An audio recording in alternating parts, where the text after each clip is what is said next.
Hello everybody and welcome to the United Stand. I'm Mark Goldbridge. What is Erik ten Hag's best 11? We're going to do that. Get in the comments with yours. Got some shockers in there maybe, but we've had a disappointing transfer window. The Glazers are still in charge. Some players that shouldn't be here are still here. We've had the bad press releases out there. We've had the bad press releases from players out there. We've had all this stuff going on with Mason Greenwood and Anthony.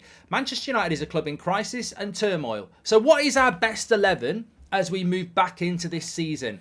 Because I'm not going to talk about injuries. I'm going to say if everybody's fit, what is Erik ten Hag's best 11? What is the 11 Ten Hag will be sat there working towards over the next few weeks? So let's start off. I think it's very obvious that we're going to go, there's not many surprises here. It's going to be Onana in goal. And look, not a lot to say about Onana, but remember he is a new goalkeeper who is going to make us play in a different way. Transformative.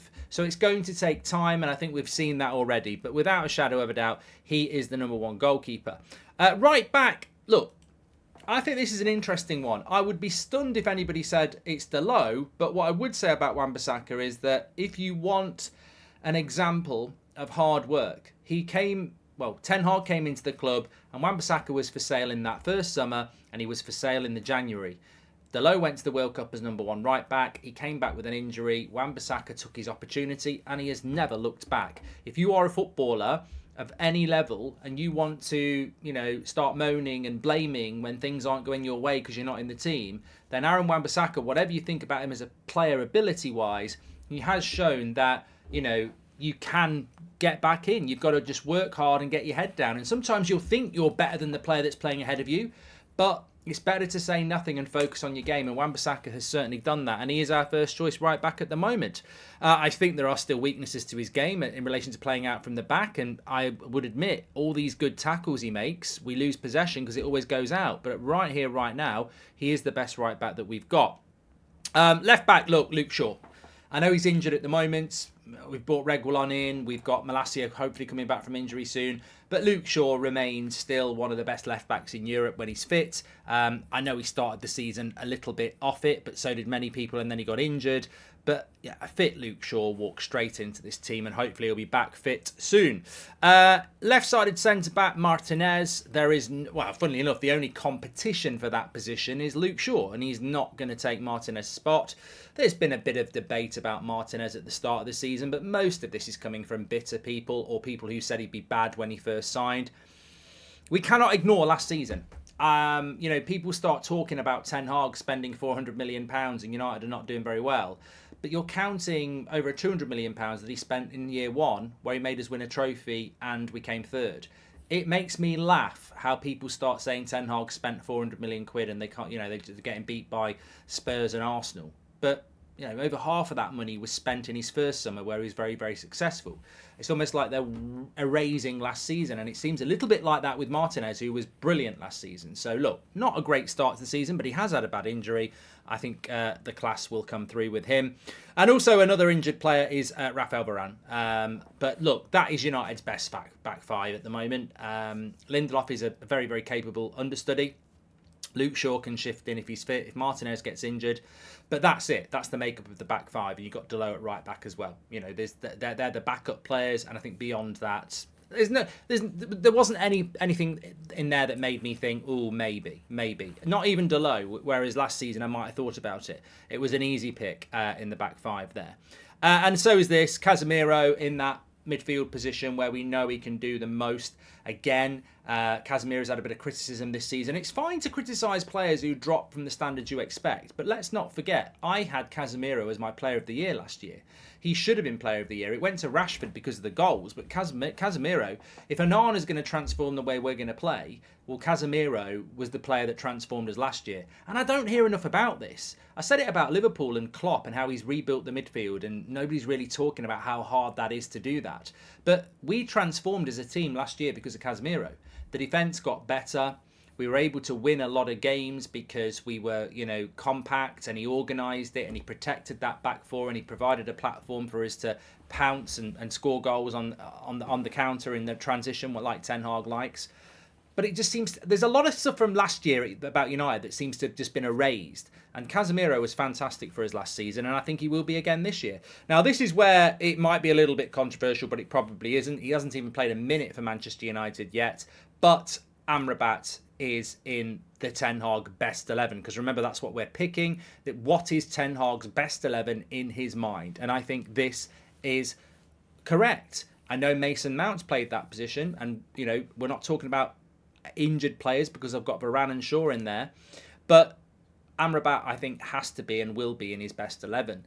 This player will give protection and energy and speed and tenacity and passing ability and carrying of the ball ability into the midfield that you're just not going to get from Mason Mount or Eriksen. I think Amrabat can do the Casemiro role as well, but I think he is the quintessential number 8 that you need at the highest level now. You've got to have somebody who can mix it up and do everything. Now, the big thing with Amrabat is, will he adjust to the Premier League? But he has all the traits that no other number 8 has that can play next to Casemiro. So it has to be Amrabat, in my opinion. Bruno Fernandes, obviously. Well, maybe not obviously. Maybe not. Maybe some people would say Eriksen. Maybe some people would say Mount. But he's the captain of the club. He's statistically, the chance creations that you get from Bruno Fernandes is absolutely incredible. Again, I think we all know that Bruno can dip a little bit every now and again, and he can go through a period where or even a game where he's not really in it. And I still think we can get more out of Bruno Fernandes, but he has to be in the team. His record as captain is actually very, very, very good. And I believe he's the best player we've got in that position. I wouldn't mind seeing a bit of Eriksen in that position. I've always said this. It reminds me a lot of Juan Mata, where you buy a player and then don't ever really use them in their best position. Juan Mata, when he was at Chelsea, was brilliant in that attacking midfield position, and we never really used him there at United. And Eriksen, who is getting slower and older, I just think it'd be very good to try and get him into that position. But of course, Bruno wants to play every single minute, so it's not easy. Left wing, Marcus Rashford. It's not a debate that Marcus Rashford's in Ten Hag's best 11. He loves him. Sometimes I think he likes him too much. I think he probably should sub Rashford off sometimes with 20 minutes to go or even 10 minutes to go. But he'll keep him on because, as we've seen with Rashford time and time again, overall he can have a bad game, but he'll get a goal and an assist. So I can see why Ten Hag values Rashford so much.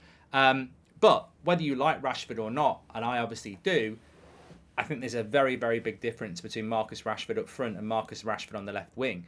I think that Marcus Rashford on the left wing is comfortably his best position, and that's where he's got to play. What that means for the likes of Garnacho, etc., is debatable, but I think Rashford just has to play there. And then probably my most controversial pick here, I'm going to put, he is a number 7, and a number 7 does play on the wing.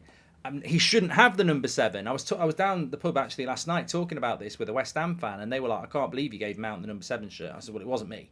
But yeah, he shouldn't have got the number 7 shirt, regardless of what people think about him as a signing. But I think when you're building Man United's best 11, then I actually think Mason Mount off the right-hand side would be a decent option. Mainly because of his work rate, but also because of the balance. He's right-footed, and also he can swap with Bruno, in the sense that I'd like to see that, and I've not seen many people talk about it, but I actually would like to see Mount off the right swapping with Bruno a lot. You need to maintain natural width, especially with a fullback like Wan-Bissaka, who doesn't really get forward and put crosses in well. But I think that this dynamic allows us to use a player. Let's not forget, Ten Hag is not going to bench Mason Mount. He spent £55 million on him. He will be using him. So I think this makes a lot of sense in relation to the team that we want to become. Because obviously, it's no surprise that I've got Rasmus Højlund as my striker. But I look at Rashford and we know he can be a bit greedy and a bit selfish and he wants to get a shot off. So unless you've got the Luke Shaw overlap for the cross, you're probably not going to get much service from Marcus Rashford. So I think on the right-hand side, you've got to have somebody that can provide service and be there to provide service. And I think that's something that Mason Mount and Bruno can do, swapping in between each other. Now, look, Jadon Sancho, for me, probably is on his way out of Man United anyway, so there's no longevity. Plus, Jadon Sancho's never been used off the right wing enough, not by Ten Hag anyway. Anthony, well, look, there are question marks over Anthony's future, but actually, I'm talking about Ten Hag's best 11 when everybody's match fit.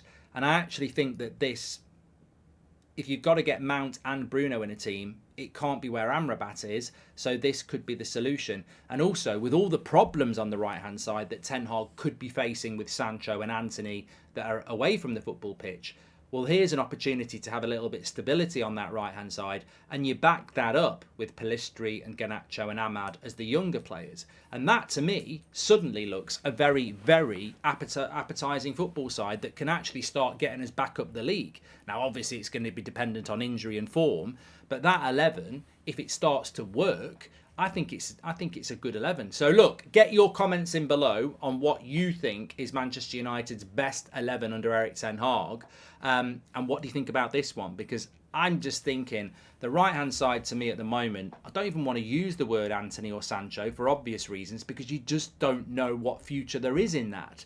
Is Pellistri ready to do it? I don't think so. I think he needs to be nurtured in the same way that Garnacho was. So I think when everybody's fully fit, this is the best way of doing it. And also, it's got to be about the service in this team now. You've got a striker in Rasmus who really does need service. And I think this team is able to do it. Smash a like on the video. Make sure you subscribe and do get your comments in below. I'll speak to you on the next one. Take care.